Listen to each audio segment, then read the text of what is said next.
ओम स्थापकाय च धर्मस्य सर्वधर्मस्वरूपिणे अवतार वरिष्ठाय रामकृष्णाय ते नमः। जननीं शारदां देवीं रामकृष्णं जगद्गुरुं पादपद्मे तयो श्रित्वा प्रणमामि मुहुर्मुहुः। नमः श्रीयतिराजाय विवेकानंदसूरये सच्चित्सुखस्वरूपाय स्वामिने तापहारिणे।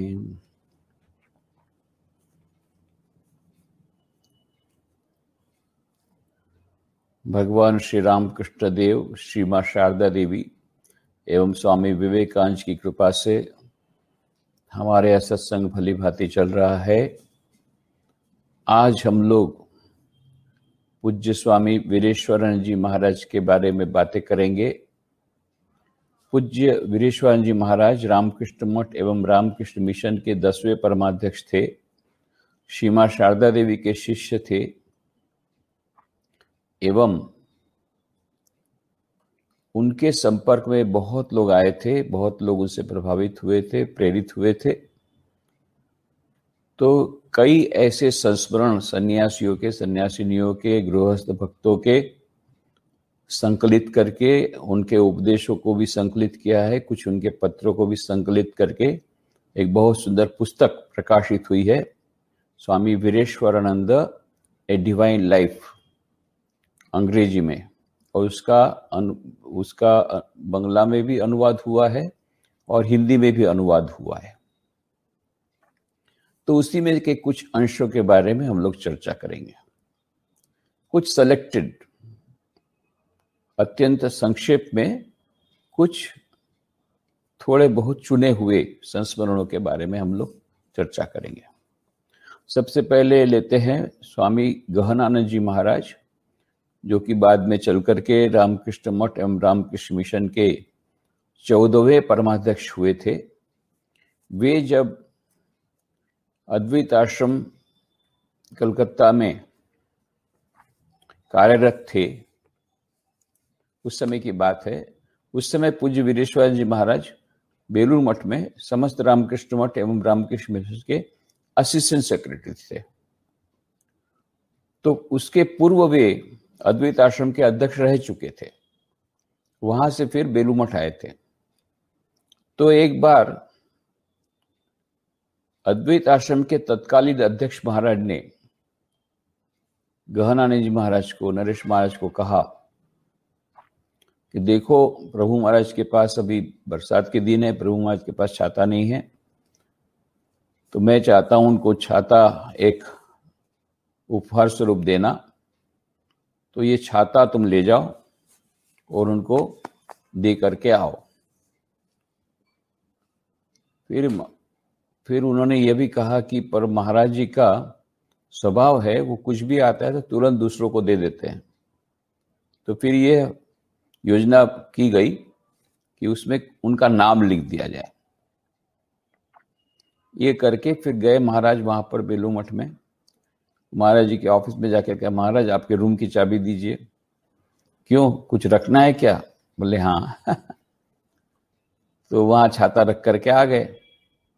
दूसरे दिन सुबह महाराज का फोन आया, बोले हाँ उपहार मिला है, अब उपहार का मालिक मैं हूं और मालिक चाहे जिसको दे सकता है। फिर महाराज ने कहा, महाराज आपने खोलकर देखा कि नहीं? नहीं। बोले देखिए उसमें आपका नाम लिखा हुआ है। तब तो ये सोच में पड़ गए। तो उनका देखो, मैं नया छाता व्यवहार करूंगा, मैं असिस्टेंट सेक्रेटरी हूं और जनरल सेक्रेटरी माधवानंद जी पुराना छाता व्यवहार करेंगे, ये तो नहीं होगा।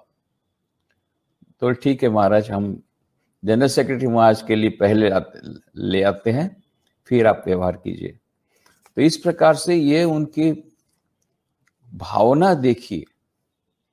एक भावना कि कुछ भी स्वीकार नहीं करना, उपहार स्वीकार नहीं करना, आता है तुरंत दे देना, उपहार स्वरूप दे देना, ये उनका स्वभाव पहले से ही था। बहुत कम चीजें अपने पास रखते थे, रखते भी थे तो किसी के लिए रखते थे रिजर्व करके, उनको मालूम था कब किसको क्या देना है, अपने लिए कम से कम व्यवहार करते थे। और दूसरी बात है कि उनका वरिष्ठ सन्यासियों के प्रति कैसी भावना थी, सम्मान की भावना, कि उनके ग्रहण के बिना वह कैसे ग्रहण कर सकते हैं, ऐसी उदात्त उनकी भावना थी। स्वामी आत्मस्थानंद जी महाराज की बात करते हैं, वे रामकृष्ण मठ और रामकृष्ण मिशन के 15वें परमाध्यक्ष बाद में बने थे, पर यह बात है 1951 की, 1951। उस समय ऐसा हुआ कि वे स्वामी विरजानंद जी महाराज के सेवक थे, और स्वामी विरजानंद जी महाराज की जब महासमाधि हुई तो उनके देह को वहां पर अग्नि संस्कार के लिए ले जा रहा था। उसके पहले माँ के मंदिर के सामने जो गंगा का तट है वहां पर उस देह को, जैसा कि परंपरा है, जैसी परंपरा है, उनको नहलाया जा रहा था, आरती की जा रही थी। उसके बाद में स्वामी जी के मंदिर के सामने उसको दिखा करके फिर स्मशान, वहां पर जो स्मशान घाट है वहां पर जाकर के फिर अग्निदाह दिया जाता है, कोई भी किसी का भी मृत्यु हो, किसी की भी मृत्यु हो तो उसी प्रकार से वो चल रहा था। इधर आत्मस्थानंद जी महाराज का स्वाभाविक है, उन्होंने व्यक्तिगत सेवा की थी दिन रात, तो उनका मन बहुत खराब था। तो माँ के मंदिर के जो बरामदा है उसमें बैठे थे विमर्श होकर के। तो वीरेश्वरानंद जी महाराज समझ गए, उस समय वो असिस्टेंट सेक्रेटरी थे, तो उनके पास आए, उनके बाजू में बैठ गए, सत्यकृष्ण महाराज के पास में। बोला, उनके मन को बहलाने के लिए क्या किया, अच्छा सत्यकृष्ण तुम बोलो तो, अभी काली कृष्ण महाराज क्या कर रहे हैं, उनके मन को घुमाने के लिए। बोले मेरे को कैसे पता कि काली कृष्ण महाराज क्या कर रहे हैं, क्या कह रहे हैं, क्या कर रहे हैं, मैं बताऊं? बोले हाँ बताइए। देखो काली कृष्ण महाराज अभी रामकृष्ण लोक में गए हैं, स्वामी विवेकानंद को बोल रहे हैं, अरे काली कृष्णा तू इतना देर से आया रे, अच्छा बहुत दिन से तेरे हाथ का खाना नहीं खाया, जल्दी रसोई बना, बढ़िया बड़ा खिला तो। इस प्रकार से उनका मन बहला दिया ये कह करके। तो ये हम लोग जानते हैं कि स्वामी विरजानंद जी महाराज स्वामी विवेकानंद को ले गए थे मायावती, तो रास्ते में उनके लिए भोजन पका करके अच्छे अच्छे आइटम बना करके खिलाते थे स्वामी विवेकानंद को। तो यही मानो उसको याद दिलाया कि ऐसे स्वामी विवेकानंद के पास गए हैं वो, तुम उसके लिए दुख मत करो, कष्ट मत लो। और अंतिम समय की बात है, पूज्य वीरेश्वरानंद महाराज 1985 में 13 मार्च के 3-4 दिन पहले की बात है, 13 मार्च को उन्होंने महासमाधि ली, उसके कुछ दिन पहले की बात है। तो फिर उनके लिए एक विशेष प्रकार का बेड लाया गया, फाउलर्स बेड जिसको बोलते हैं, ताकि उसको ऊपर नीचे किया जा सके। तो ये सब बेड, वो पलंग लाया जा रहा था, विशेष प्रकार का कॉट, और ये लाया जा रहा था सब, तो कुछ थोड़ा थोड़ा ये हो रहा था। तो कुछ महाराज को, जब महाराज वीरेश्वरानंद महाराज सब जानते थे प्रभु महाराज, पर चुटकी लेते हुए कहा, क्या तैयारी हो रही है, स्मशान यात्रा की तैयारी हो रही क्या? तो ना महाराज, अभी आपको बहुत रहना है इधर, अभी से आप स्मशान यात्रा की बात मत करें। तो इस प्रकार से पूज्य वीरेश्वरानंद जी महाराज महासमाधि के समय भी आखिर तक उनका वो विनोदी स्वभाव रहा और अलिप्त स्वभाव। खुद की स्मशान यात्रा की बात खुद बोल रहे हैं। पूज्य स्वामी स्मरणानंद जी महाराज अभी वर्तमान के परमाध्यक्ष हैं। तो ये बहुत वर्षों पहले की बात है, उस समय शायद वो बम्बई में मिले थे सबसे पहले उनको, जब बम्बई में उनका ज्वाइनिंग सेंटर, तो वहां पर पूज्य महाराज जी से मिले थे। और उसके बाद में एक बार बातचीत के प्रसंग में, उसके बाद की बहुत बात की बात है जो मैं बता रहा हूं, उस समय शायद वो शारदा पीठ में आ गए होंगे तब। तो एक बार की बात है कि महाराज से बात हो रही थी चाय के बारे में। बोले चाय पियोगे क्या? हमारा महाराज मैंने तो अभी थोड़ी वक्त पहले किया, पहले पी है चाय, तो आपके समान तो हर घंटा मैं नहीं पी सकता। पूज्य महाराज श्री प्रत्येक घंटा लगभग एक घंटे 2 घंटे में चाय पीते थे। हो सकता है मायावती में बहुत ठंडी जगह है, वहां तो और कुछ नहीं था, न तो उनके पास उस समय उन लोगों के पास इतनी आर्थिक अवस्था भी खराब थी कि उन्हीं वस्त्र भी नहीं थे। आजकल तो रूम टेम्परेचर ये हीटर वगैरह सब लग गए, पर उस समय न इलेक्ट्रिसिटी थी, न कुछ गर्म करने को रखा गया था, न उन्हीं वस्त्र थे, तो गरम गरम चाय पीकर ही ठंड भगाया करते थे। तो वही आदत पड़ गई होगी, हमको लगता है 10 साल थे मायावती में तब। तो जो भी हो, तो उनको हम लोग जब चाय पिलाते थे तो एकदम गरम गरम चाय देने के बाद भी बोलते वापस ले जाओ, उससे भी ज्यादा गरम चाहिए, एकदम जिसमें हम हाथ नहीं लगा सकते, ऐसी बर्निंग हॉट वो पीते थे। पर कितने, इतना छोटा, उनका तो शरीर भी बहुत छोटा, उनका कप भी बहुत छोटा, चम्मच भी बहुत छोटी, उस कप, छोटे से कप में भी आधा कप उनको चाय देना पड़ता था, उसमें से 1 या 2 घूंट लिया बस यही। पर वो 1-2 घंटे के बाद। तो फिर मजाक में महाराज ने कहा देखो, खुद की आदत के बारे में खुद ही मजाक कर रहे हैं। देखो, जब मेरे अग्नि संस्कार हो जाए ना, उसके बाद में शांति जल देना पड़ता है, तो शांति जल मत देना, चाय उड़ेल देना। खुद ही मजाक कर रहे हैं। और एक बार की बात है, स्वामी चिदानंद जी महाराज ने बताया महाराज को, महाराज कुछ लोग हमारे संघ को, उस संघ का विनाश करने के लिए योजना बना रहे हैं। महाराज एकदम गंभीर हो गए। यह ठाकुर का संघ है, इसका कोई विनाश नहीं कर सकता, जो इसका विनाश करना चाहेगा उसका संपूर्ण विनाश हो जाएगा। महाराज तो स्मरणानंद जी महाराज एकदम से उनका ऐसा चेंज मूड, परिवर्तन के मूड में देख करके हतप्रभ रह गए। ये महाराज जी का इतना दृढ़ विश्वास था कि ये संघ रामकृष्ण देव स्वयं चला रहे हैं, ये उनका संघ है और हम लोग केवल उसके प्रतिनिधि हैं, और ये संघ जो रामकृष्ण देव का स्वयं का संघ है, तो उसको कोई हानि नहीं पहुंचा सकता।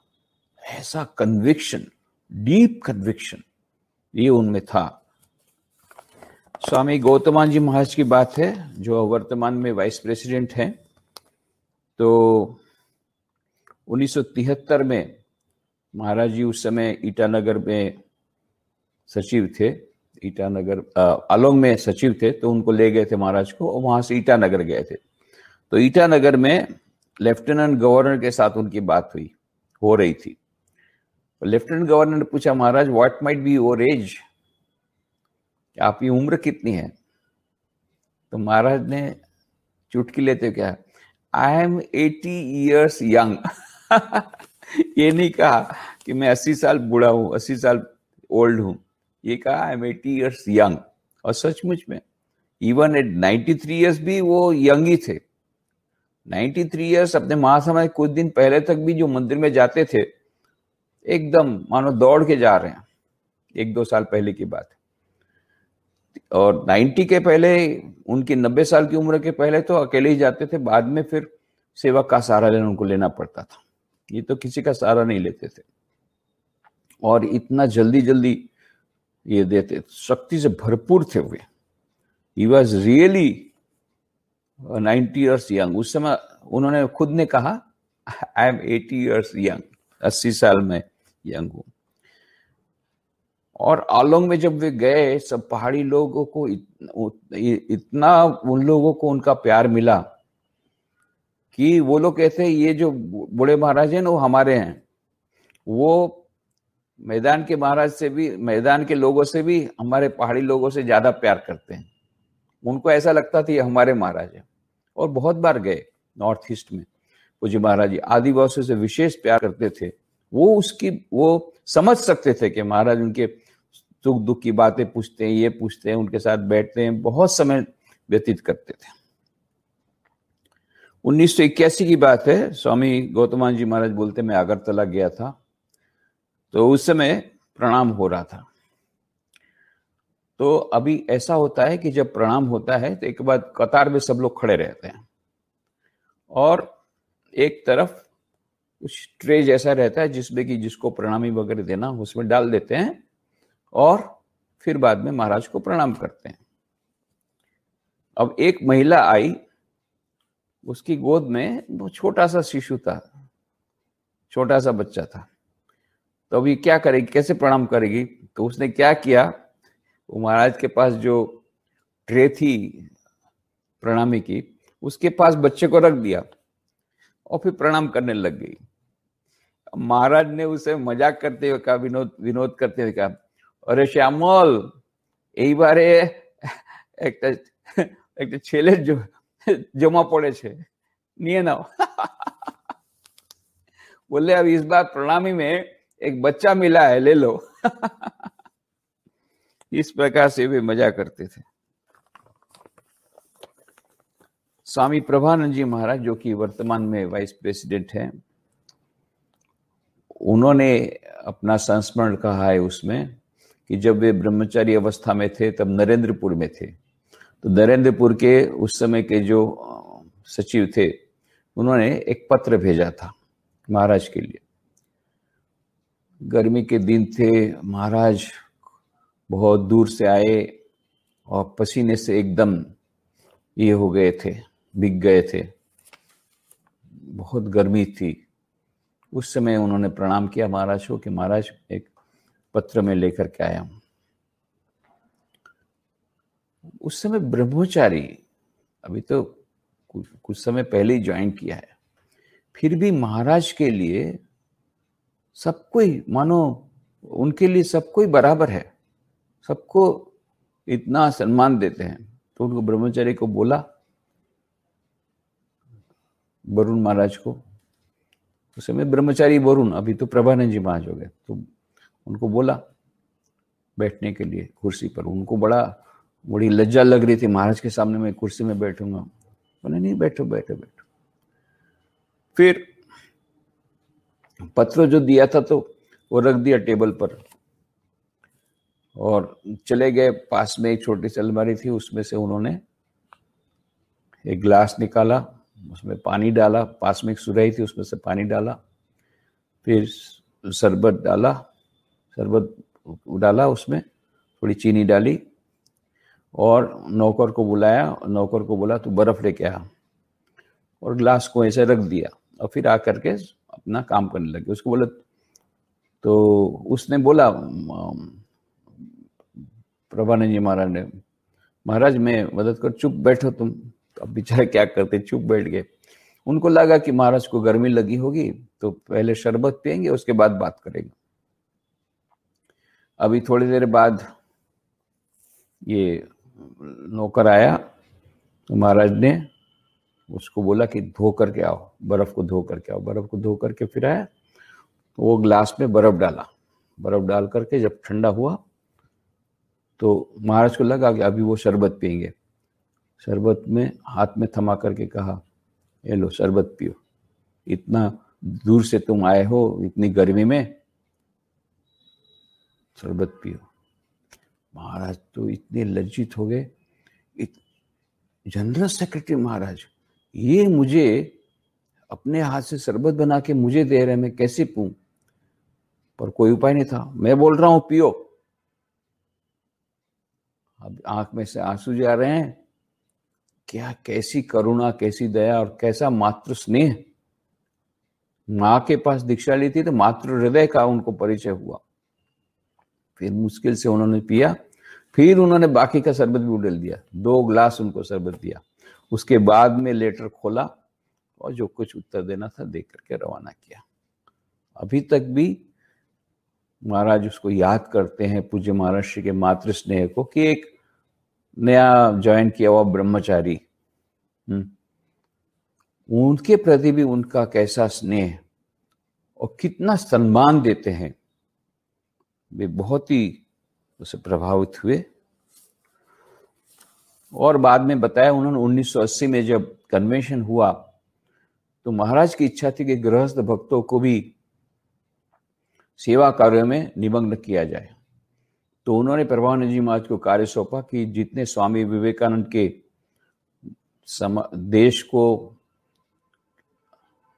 देश में जो देश के लिए सेवा कार्य जो करना है उसके बारे में जितने भी कोटेशंस हैं उसको इकट्ठा करके एक कलेक्शन के रूप में निकाली जाए किताब। उसका नाम दिया रीबिल्ड इंडिया। उसकी भूमिका भी उन्होंने लिखी और हजारों प्रतियां उसकी उस समय डिस्ट्रीब्यूट की गई। जितने 10,000 लोग आए थे उनको तो डिस्ट्रीब्यूट की गई, पर महाराज के कहने से उसको अत्यंत सब्सिडाइज करके हजारों प्रतियां उसको सारे देश में दी गई, जिसमें कि नया भारत गढ़ो, नया भारत का निर्माण करना है तो क्या करना पड़ेगा, ये उन्होंने उसमें लिखवाया था। उसका कोटेशंस उन्होंने किया था। तो ये रिबिल्ड इंडिया किताब में भी ये प्रभानंद जी महाराज का उसमें काफी कंट्रीब्यूशन था। पर उन्होंने कहा उस समय मैंने देखा महाराज का गरीबों के प्रति और यह देश को आगे बढ़ाने के लिए कितना उनके मन में, कितनी उनमें उत्सुकता थी, कितना दर्द था गरीब लोगों के लिए, ये सब बोले मैंने उस समय महाराज में देखा। स्वामी रामानंद जी महाराज उनके संस्मरण में बोलते हैं कि 1966 में 1966 में वो पुरुलिया में थे, तब की बात है। तो उन्होंने महाराज को कहा कि महाराज, उस समय तो वे प्रेसिडेंट हो गए थे, कि महाराज आप जनरल सेक्रेटरी से लगता है कि प्रेसिडेंट होने वाले बहुत ही विरल हैं, डायरेक्टली फ्रॉम जनरल सेक्रेटरी आप प्रेसिडेंट हो गए। तो महाराज ने हंसते हुए कहा नहीं, इस मामले में तुम मुझे निर्मल महाराज का उत्तराधिकारी समझ सकते हो। निर्मल महाराज माने स्वामी माधवानंद जी। फिर उन्होंने कहा जब स्वामी माधवानंद जी अद्वैत आश्रम के अध्यक्ष थे तब मैं अद्वैत आश्रम का मैनेजर था। फिर माधवानंद जी महाराज बेलू मठ में जाकर के असिस्टेंट सेक्रेटरी हुए, तब मैं अद्वैत आश्रम का अध्यक्ष बना। फिर जब माधवानंद जी रामकृष्ण मठ में जनरल सेक्रेटरी हुए तब मैं उनकी जगह असिस्टेंट सेक्रेटरी बना। और जब माधवानंद जी प्रेसिडेंट हुए तब मैं जनरल सेक्रेटरी बना, और फिर बाद में माधवानंद जी की महासमाधि होने के बाद मैं प्रेसिडेंट बना 66 में। तो मानो बोले मैं पीछे पीछे जा रहा हूं माधवानंद जी महाराज के। 1960 की बात है, उस समय वो सारगाछी में थे रामानंद जी। तो उस समय प्रेमेश महाराज वहां रहा करते थे, स्वामी प्रेमेशानंद जी, बहुत उच्च कोटि के सन्यासी, माँ शारदा देवी के वो भी शिष्य थे। तो वो जब बेलू मठ गए तो उन्होंने वीरेश्वर महाराज को कहा कि महाराज ये प्रेमेशानंद जी महाराज ने आपको साष्टांग प्रणाम कहा है। तो महाराज ने कहा ठीक है, ऐसा है, अब मैं जैसा करता हूं ऐसा करो। फिर उन्होंने कहा तुम जाना उधर, वापस जब जाओगे महाराज को साष्टांग प्रणाम करना, बोलना कि ये प्रणाम महाराज ने भिजवाया है। दोनों एक दूसरे को साष्टांग प्रणाम कर रहे हैं। इतना एक दूसरे के प्रति प्रेम, इतनी एक दूसरे के प्रति श्रद्धा, और दोनों ही माँ शारदा देवी के शिष्य। तो ये पूज्य महाराज श्री की यह जो निरभिमानिता सचमुच में वह अतुलनीय। स्वामी वागीशानंद जी महाराज जो कि रामकृष्ण मठ मिशन के उपाध्यक्ष थे, ब्रह्मलीन हुए अभी कुछ महीने पूर्व, उन्होंने अपना संस्मरण दिया है। 1954 की बात है, 1954 में, तब वो शारदा पीठ में ब्रह्मचारी थे। तो उस समय पूज्य वीरेश्वरानंद जी महाराज असिस्टेंट सेक्रेटरी थे। तो उस समय ताजे में ही शारदा मठ का प्रारंभ हुआ था। तो शारदा मठ का जो प्रारंभ हुआ उस समय रामकृष्ण मिशन के कुछ वरिष्ठ सन्यासी उसमें गए थे, उस फंक्शन में। वीरेश्वरानंद जी महाराज नहीं चाहते थे कि वो पब्लिक के भीतर में पब्लिसिटी उनको मिले, पब्लिसिटी से दूर रहते थे। तो उन्होंने वागीशानंद जी को कहा, अच्छा मैंने सुना है कि तुम फिल्म दिखाते हो प्रोजेक्टर में। उस समय 16 mm फिल्म हुआ करती थी, ये सब वीडियो वगैरह कुछ नहीं थे। 1954 की बात बोल रहा हूं। तो बोले हाँ मैं फिल्म दिखाता हूँ। वहाँ पर एक शारदा पीठ के अंतर्गत बहुत सारे सेवा कार्य चल रहे हैं, उसमें गरीब बच्चों के लिए भी जो सेवा कार्य होता है उसमें वो फिल्म दिखाया करते थे। तो बोले कि अच्छा तुम फिल्म को काट करके जोड़ना जानते हैं? बोले हाँ मैं जानता हूँ। बोले ठीक है। फिर गए वहां पर, बोले अच्छा फिल्म चालू करो। चालू किया, फिर उन्होंने बता दिया कहाँ कहाँ कर काटना होगा, जहां जहां उनका फोटो है उनको कटवा दिया।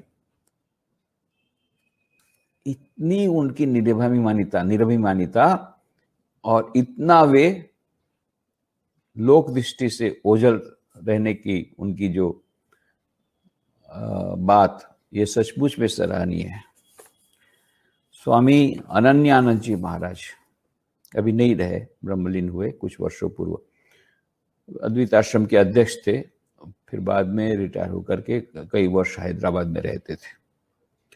तो 1942 की बात है, उस समय वे मद्रास मठ में पुजारी थे, अभी जिसको हम चेन्नई कहते हैं, उस समय मद्रास। 1942 सेकेंड वर्ल्ड वॉर था। तो सेकेंड वर्ल्ड वॉर के समय बड़े बड़े शहरों पर बॉम्बिंग हुआ करता था जापान के प्लेन्स के द्वारा। तो बहुत आशंका थी कि अब नेक्स्ट पारी आएगी मद्रास की, तो इसलिए मद्रास से काफी लोग दूर दूर चले जाते थे। अब ये सोचा गया कि हम भी मद्रास मठ छोड़ करके दूर चले जाएं, परंतु समस्या आके खड़ी हुई कि जो श्री रामकृष्ण देव की पवित्र भस्मावशेष थे, जो श्री रामकृष्ण देव की रेलिक्स जिनको बोलते हैं हम लोग, होली रेलिक्स, उसका क्या किया जाए। उसको तो छोड़ के जा नहीं सकते, उनकी तो रोज पूजा करनी पड़ेगी क्योंकि होली रेलिक्स है, नियमित पूजा करना पड़ेगा। तो क्या किया जाए। उसी समय वीरेश्वर जी महाराज दक्षिण भारत के दौरे पर थे, तो उनको पूछा गया तो उन्होंने रास्ता निकाला कि ठीक है। फिर खुद वे कुछ महीने वहां पर रहे दक्षिण भारत में, खुद ने वहीं से पूरा अरेंजमेंट किया और चिंगलपट्टू के पास उत्तर मेरू नाम की जगह है, कुल वहां से लगभग 30 मील दूर मद्रास से, वैसी एक जगह पर टेम्परेरी शेड बनाया गया, एक छोटा सा हॉल बनाया गया, वहां पर सब लोग एक साथ रहते थे। वहां पर छोटा सा एक मंदिर जैसा छोटा सा बनाया और वहां पर टेम्परेरी बनाया और वहां पर उनकी पूजा होती थी रेलिक्स की। पूज्य महाराज जी वहां पर रहे कुछ महीनों, और फिर जब कंडीशन नॉर्मल हो गई, ये डर समाप्त हो गया उसका बॉम्बिंग का, फिर वे वापस ले आए उसको। उस समय की बात है, तो उस समय तो काफी समय रहता था। एक दिन शाम को निकले आजू बाजू में, तो गांव के बच्चे लोग क्रिकेट खेल रहे थे। तो उन्होंने अनन्या जी महाराज को कहा, तुम क्रिकेट खेलना जानते हो? बोले हाँ, मैं टेनिस के अलावा सब कुछ खेलता था, क्रिकेट फुटबॉल वगैरह। और पूज्य महाराज जी तो कितना खेल खेलते थे। एक्चुअली तो टेनिस के कारण ही तो वो उनका जीवन का परिवर्तन हुआ। वो टेनिस के खिलाड़ी थे, और जब वे त्रिवेंद्रम में लॉ पढ़ करके वापस आए थे, वहां पर मैंगलोर में थे, तो मैंगलोर में जिस स्कूल में पढ़े थे, कैनरा हाई स्कूल, उस कैनरा हाई स्कूल में रोज जाते थे वहां के मैदान में वो टेनिस खेलने। और अपने मित्र के साथ लौट रहे थे, तब मित्र के पास उन्होंने किताब मांगी, तो वो एक जगह ले गए। फिर वो किताब जो मांगी थी, वो किताब के बदले उन्होंने complete works of Swami Vivekananda first volume दिया। उन्होंने कहा मुझे ये सब में इंटरेस्ट नहीं है, तो उन्होंने रख दिया पर पढ़ा नहीं। पर वो मित्र ने कहा ना, आप एक बार तो पढ़ो। फिर उन्होंने पढ़ना शुरू किया, उनको बहुत इतना अच्छा लग गया कि फिर और भी किताबें मंगाई, और फिर तो अद्वैत आश्रम में से और भी किताब मंगाकर फिर तो वो सन्यासी बन गए। तो अभी तक वो उस मित्र को याद करते हैं पूज्य महाराज श्री की, उसने यदि मुझे वो किताब जबरदस्ती नहीं पढ़ाई होती तो मैं सन्यासी नहीं बनता। कहां से कहां चले गए, टेनिस के नाम से, टेनिस खेलने के बहाने गए और वहां से ये किताब मिली और यहाँ से ऐसा हो गया। तो बहुत अच्छे स्पोर्ट्समैन थे, सभी प्रकार का खेल जानते थे, सभी प्रकार का खेल खेलते थे और सब में कुशल थे। स्कूल को भी रिप्रेजेंट किया था उन्होंने, क्रिकेट में और टेनिस में, कई हॉकी में, बहुत खेल जानते थे। तो जो भी हो, उन्होंने कहा अच्छा तुम जानते हो तो चलो क्रिकेट खेलते हैं। तो तुम बैटिंग करोगे बॉलिंग? बोले आप जैसा बोलेंगे। अच्छा ठीक है, बोले मैं बॉलिंग करता हूं और तुम बैटिंग करो। तो अनन्या जी महाराज ने बैटिंग शुरू किया और ऐसे मारा ताकि उनको बॉल ना लगे, इधर उधर मारा। और फील्ड में, और बाकी वो लड़के लोग जो पहले देख रहे थे वो सब फील्डिंग करते थे। फिर 10-12 बॉल पर स्ट्रेट बॉल मारते थे, मैंने पता लग गया कि अच्छे बॉलर थे। फिर जब इन्होंने बॉलिंग किया तो ये जानबूझ करके bowling out of the way जाते थे कि ताकि अच्छी तरह उनको मार सके, शॉट मार सके। ऐसे महाराज ने कई शॉट मारे और कुछ देर ऐसा खेल करके मजा करके वापस लौटे। तो महाराज का इतना वह विनोदी स्वभाव और इस प्रकार से घुल मिलने मिलने का स्वभाव कि कहाँ, वो तो बेलू मठ के स्वामी जी आए थे और इस प्रकार के ब्रह्मचारी के साथ, पुजारी ब्रह्मचारी के साथ क्रिकेट खेलना शुरू कर दिए। ये उनकी महानता है। अपनी महानता को छुपा करके रखा है, इसलिए ये उनकी महानता ज्यादा है। तो पूज्य महाराज श्री के चरणों में प्रणाम करते हैं, वीरेश्वर माँ के चरणों में प्रणाम करते हैं, भगवान श्री रामकृष्ण देव, माँ शारदा देवी, स्वामी विवेकानंद के चरणों में प्रणाम करते हैं। ओम शांति शांति शांति। हरि ओम तत्सत। श्री राम कृष्णार्पणमस्तु।